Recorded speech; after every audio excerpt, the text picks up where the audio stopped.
In today's video, I'm going to teach you how to fix the issue of your Google Ads call extension not showing.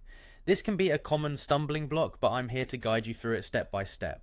First things first, we're going to start by navigating over to the Google Ads homepage. If you haven't visited recently, you can simply type Google Ads into your preferred search engine or directly use the web address. Once you're there, the next thing you'll want to do is sign in.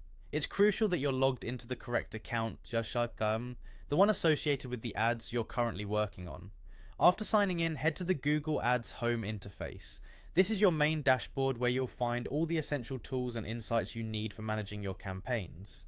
Now let's click on the campaign section. This is where you can view the specifics of your ad campaigns, and it's the area that facilitates the management of various assets like call extensions. Once you're in the campaign section, look for the Assets tab and click on it.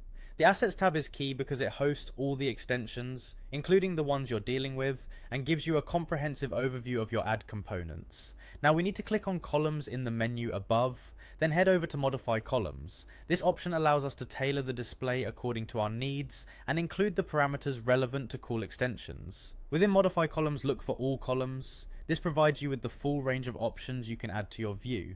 Now from this selection, we need to focus on call details. Clicking here will reveal the data associated with your call extensions, such as performance metrics and specifics on call interactions. The final step in this process is selecting phone calls. By modifying columns to include phone calls, you ensure that pertinent data about call extensions is readily visible.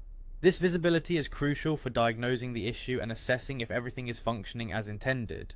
By following these steps, you've now successfully highlighted the information you need, potentially uncovering why the call extension was not displaying. Remember, troubleshooting such issues often requires patience and systematic checks to ensure your ads run as effectively as possible. I hope this guide has been straightforward and helpful.